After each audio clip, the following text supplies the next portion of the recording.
Good morning. Today I'm going to show you how to end the candy cane scarf. This has been one of our most popular scarves. It is a good beginner project. It looks like you've done a whole lot more than you've actually done. It's just dealing with it's a garter stitch, so you're dealing with the knit stitch the entire time. And I'm going to show you how to do the very important bind off row. For demonstration purposes, I've knit a short little swatch of the exact number of stitches, which is 20, and we're going to pretend that we're at the end of our scarf, which in your case, when you're actually knitting a real scarf, it will be the entire skein of encore. You want to leave yourself about a yard of yarn left before you bind off. These directions are written out in your pattern, so what we're going to do is we're going to knit 5 stitches, just like you do all the time. 3, 4, and 5. Okay.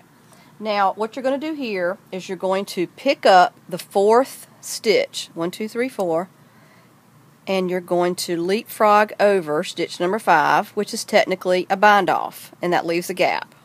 So, you're going to knit another stitch, and when you now have 2 stitches past the little tooth gap here, you're going to do another bind off. And the gap gets longer and longer. We have left the first 3 stitches live. We did not bind those off. And we're going to continue like that until we get to the other side. So we're winding down here, and if you'll look, you've got your first 3 stitches are live, then these are your bound off stitches, and we want to make sure we have 3 live stitches here at the end. So I am on my last bind off. So when you have 5 stitches left, you do your final bind off. Okay? And what you're going to do now is you're going to cut your yarn, give yourself a nice tail length,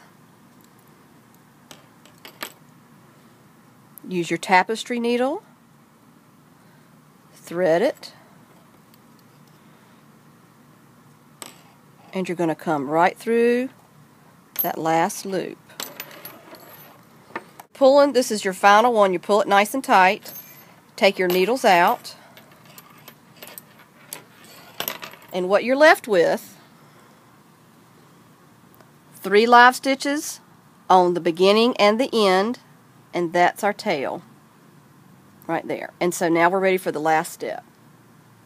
I recommend pulling out your loops along one long side first. So what you're going to do, I like to tell you to pinch underneath, and you're going to pull until you get one solid loop.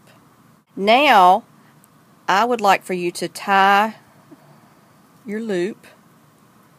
You just tie a loose knot. And that way it kind of makes it pronounced, it stands out, and it makes sure that it will help you down the road. And so let's pull another one out. Pinch and pull and wrap.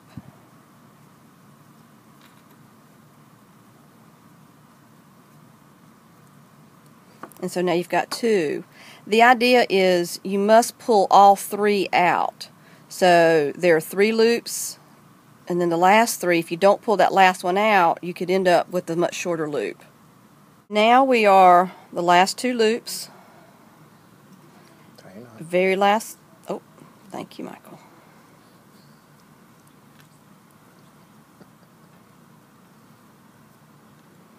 And the very last one.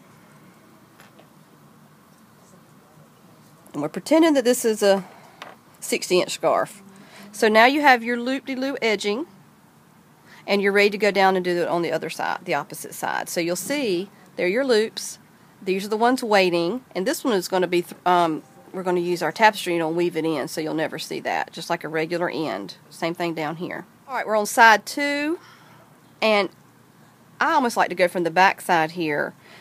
Pinch and pull. And we're repeating the same thing we did on the other side. And the reason you're pinching is so you don't pull too few or too many. You can't mess up and pull out some of the 16 stitches you bound off. You're safe, so don't worry about that. Just take your time. Alright, we're at the end again. the last Tie your knot. few.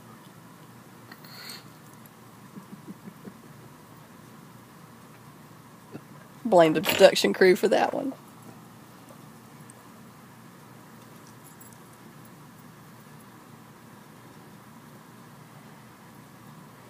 And here's the very last one. Now, the only thing that you may have an issue with is you may be doing a different kind of cast on. I like the long tail cast on, and so be careful about your first 2 stitches that you cast on. There could be, if you did I'm not sure which one that would give you an issue, but I've never had a problem with it. And so now all I have to do is use my tapestry needle and weave the 2 tails in, and you'll have a nice loopy scarf. Okay, and talking to a customer, she had a problem with this very last part, and we think it is because she did a cast on that had the slip knot beginning. So it's a bit fiddly. It'll still work. Just be careful, that little knot has to come undone. So if you're doing a long tail cast on the way I showed you, that we also have video on, then you should have no problem. Otherwise, just take an extra minute or 2 there, and you'll be fine. Hi, I'm Phyllis McGowan, the owner of Knit and Purl in beautiful Myrtle Beach, South Carolina. Our goal is to assist you in becoming a better, more informed knitter, and we strive to provide you with the products and services that you will need to perfect your craft. Please come to our shop and visit us, get to know us better, and to learn from our knowledgeable, friendly staff. Be sure to visit our website at knitandpurl.biz and learn more about our shop, and also learn about our e-store where you can shop 24 hours a day. Thanks for visiting.